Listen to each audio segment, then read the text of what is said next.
Meet Jody, a 29-year-old who's been working from home for 3 years. Before this setup, she held a consulting position at a major corporation, overseeing online operations. The decision to transition to remote work came unexpectedly when she found out she was pregnant. Opting for freelancing, she bid farewell to her corporate role, embracing the flexibility it offered. With her knack for marketing, she's been successfully managing various projects and directing online operations, bringing in a decent income. However, her husband, Huey, remains somewhat oblivious to the nature and value of her work, seeing it merely as a pastime. The shift to working remotely granted Jody the luxury of time, allowing her to experience a serene pregnancy and safely deliver their daughter, Caddy. Initially, Jody stayed with her parents for support during the first month after Caddy's birth. However, Huey's insistence on her return prompted her to shorten her stay to just a month. Since then, she's been navigating the delicate balance between work and childcare, managing adequately but not without its challenges. Unexpectedly, Olivia, her mother-in-law, proposed the idea of living together. Despite initial reservations about the potential complexities, Jody agreed on the condition of building a duplex to maintain some level of autonomy.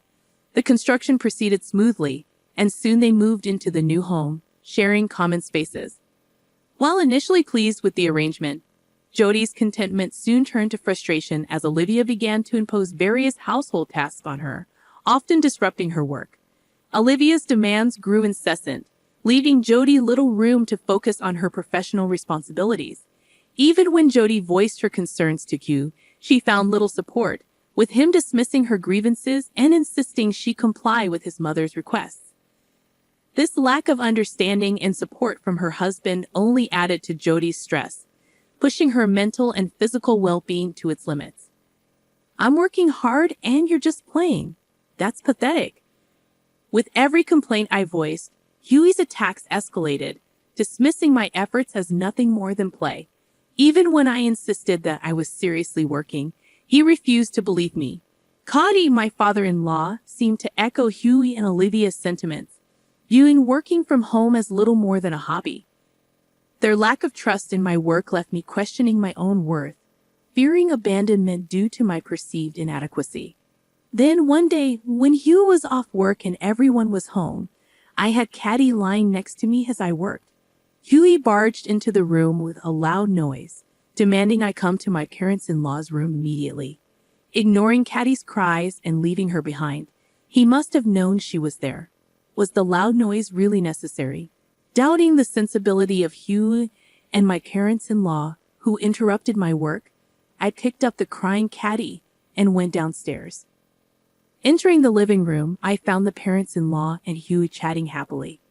Perhaps I had reached my limit of irritation. Anger started to bubble up inside me. "What is it?" I asked quietly, sitting down with Caddy in my arms. The parents-in-law and Huey continued whispering to each other, their secretive behavior unsettling. Patiently, I waited for them to start the conversation. Then Olivia coughed exaggeratedly and glared at me with surprising words. "You leave this house," she said abruptly. I was confused by Olivia's statement. Did she mean for me to temporarily return to my parents' house? "What do you mean?" I asked, trying to remain calm. Olivia snorted and crossed her arms arrogantly. Even as I looked to Hugh for an explanation, he only smiled continuously. Was he mad, or was it me who was losing it? Why, I wondered. I needed to understand the reason calmly, so I first turned to Olivia and asked her why she said that. Olivia's eyes lit up as if she was glad I asked, and with a smile similar to Huey's, she began to rant about how inadequate I was. "Every day you neglect housework, let Caddy cry incessantly, and just play with your computer and mobile phone. I don't know if you're relying on Huey's salary, but you never listen to advice, just like a parasite," Olivia continued, laughing heartily as if she found it amusing. "I apologize for the housework, but I'm doing the basics. I also take good care of Caddy. She's quite a quiet child." I countered Olivia's accusations as much as possible. I can't just let go of my computer and mobile phone. I'm working. Isn't that understandable? Then Huey glared at me. "Are you cheating or what?" he accused, and I stared back at him bewildered by his baseless accusation. Yes, Jody is cheating? Olivia joined Huey, pointing at me with a look of disgust.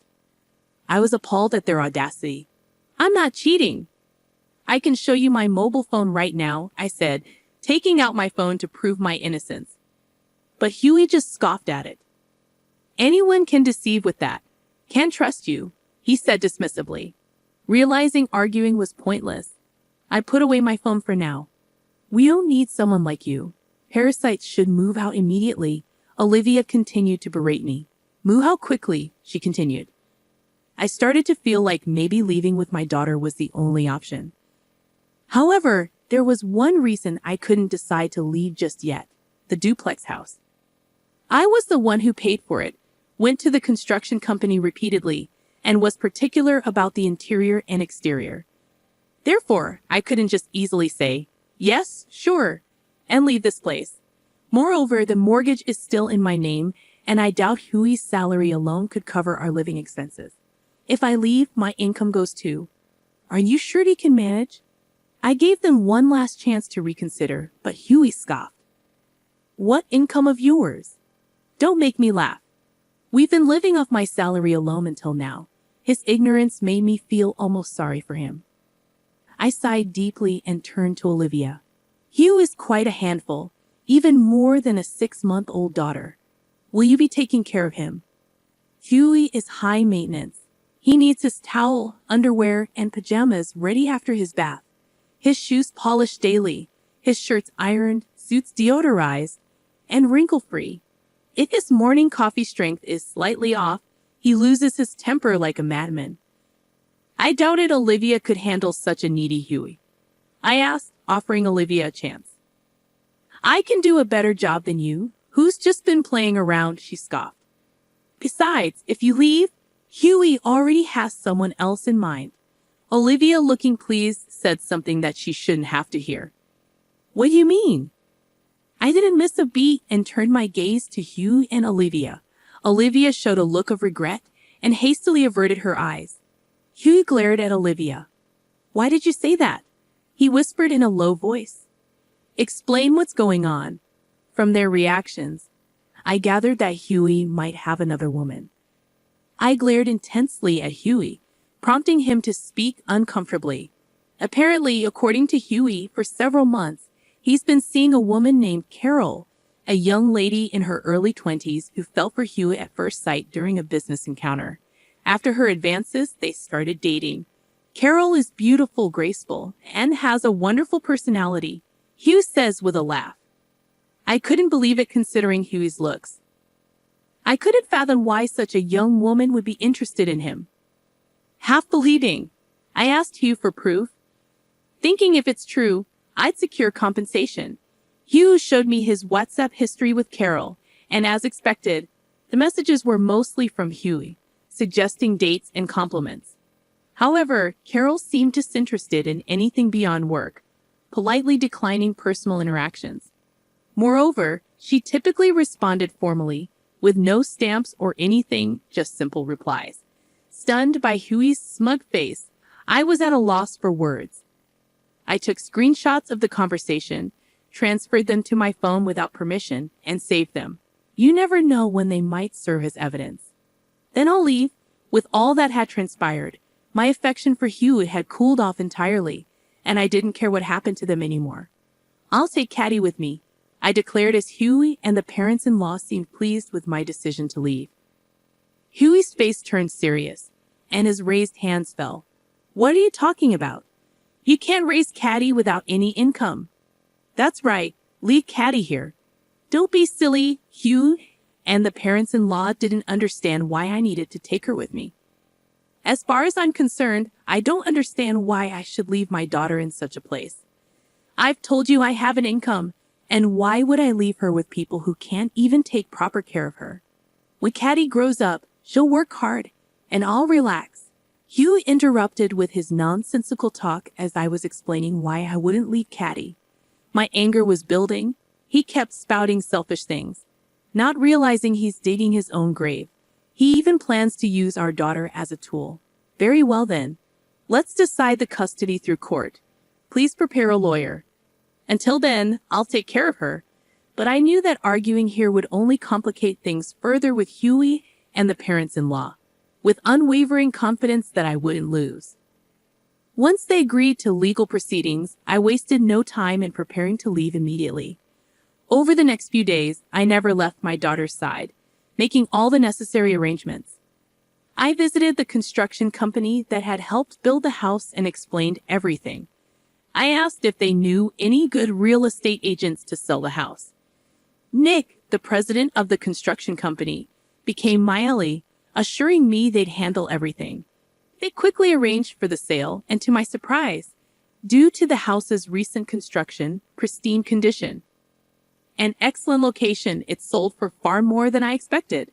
Simultaneously, they found an apartment for my daughter and me, a great place at the lowest price due to my budget considerations. I expressed my gratitude and began preparing to move immediately. "Oh, have you already found a place?" While packing my dishes in the living room, Olivia asked with a laugh. "Yes," I responded briefly, feeling no need to elaborate. "It'll be lonely without you," she said with a big laugh as she walked away. As unpleasant as she was, I looked around. The sofa and dining table I had bought were too large for the apartment, so I decided to sell them. Next was the refrigerator, which I also bought. It was slightly large, but I decided to take it with me and marked it with a sticker. I put stickers on all the furniture and appliances I had bought and wanted to take, and took photos of the items I didn't need with my mobile phone. On moving day, I purposely chose a day when the parents-in-law and Huey were away. Huey was at work, and the parents-in-law were called away to a community gathering. With the divorce papers Huey had given me in hand, I worked with the movers to transport my belongings. I had the construction company arrange for a waste removal service to pick up the unwanted furniture and other items. I steadily progressed with the move, and everything was finished within 2 hours. A few hours later, I left the house with Caddy. As I arranged things in the apartment, the phone rang. It was Olivia. It was already 5 in the evening. I had left before noon, so she must have just realized. I answered the call. "Jody, what's this about the house being empty?" Over the phone, Olivia seemed quite flustered, yelling loudly. "Ah, those things were mine. I disposed of the ones I didn't need." "What are you talking about?" I replied calmly. "Well, I bought them. I have receipts and other proofs of purchase, so there's no point in complaining," I said with a laugh, leaving Olivia seemingly at a loss for words, raised in nonsensical uproar. "Oh, and I sold the house, so please vacate within a month," I added cheerfully. Olivia sounded even more astonished. "Why would you do that? Since I built the house, it's in my name and I've been paying the mortgage, so I decided to do as I pleased. So that's that," I stated firmly, and Olivia was still trying to say something, but I hung up the phone. After that, I received numerous calls from the parents-in-law and Huey, but I ignored them all. I needed to arrange the apartment quickly for Caddy's sake and had no time for distractions. I also consulted with a lawyer, and we agreed all future communications would go through them. Months later, after repeated negotiations, I easily won custody of Caddy. The reasons were simple. I had ample financial resources. I had been the one caring for Caddy all along, and working from home allowed me to spend more time with her. Huey, who had assumed he would naturally win custody, was shocked and bitterly spat. "I don't need such a girl anyway," before storming off. Relieved that I could finally live peacefully with my daughter, I felt a sense of calm settle over me. After I left, the parents-in-law and Huey hadn't left yet. What should I do? I received a call from the president of the construction company. I simply replied, "Please evict them," and the president, knowing the situation and seemingly amused, laughed heartily and said, "Leave it to me," before hanging up. I don't know exactly how the formidable-looking president persuaded Huey and the parents-in-law to leave, but I can't imagine. A few days later, I received a report that they've moved out, and I was impressed by the efficiency. Even that brought relief to my heart. But several months after the divorce, Hugh contacted me. By then, the divorce was final, and the parents-in-law had somewhat given up, so I hadn't blocked his number. But I immediately regretted not changing my mobile phone number or maintaining the block. Ah, long time. I was just thinking maybe you were starting to miss me by now, he said. What is he talking about? I felt more liberated than ever after the divorce, not having to care for him. I listened as Huey continued speaking. He was apparently dumped by Carol and had thought I was his only option. The way he was dumped was laughable. He went to Carol right after our divorce, saying, "We can be together right away." When he told her, "You don't flatter yourself," she responded very coldly, misinterpreting her professional demeanor at the workplace. Hugh visited her at home, resulting in a restraining order from the police. Hugh claimed, "Carol betrayed me. I dumped that woman." But frankly, I had no interest in his story. I hung up the phone while he was still talking and immediately blocked him. I blocked all messages and later changed my phone number, starting anew. I heard from mutual friends that after the incident with Carol, Huey had disputes with clients and was negatively affected at work. Perhaps feeling too uncomfortable, he resigned. Unable to secure another job, he seemed to be struggling financially, constantly asking various people for loans. The parents-in-law are probably taking care of him, but I imagine his modest income is hardly sufficient for a stable life. As for me, I'm living a fulfilling life with Caddy, dedicating my presence solely to her, which brings me the utmost happiness.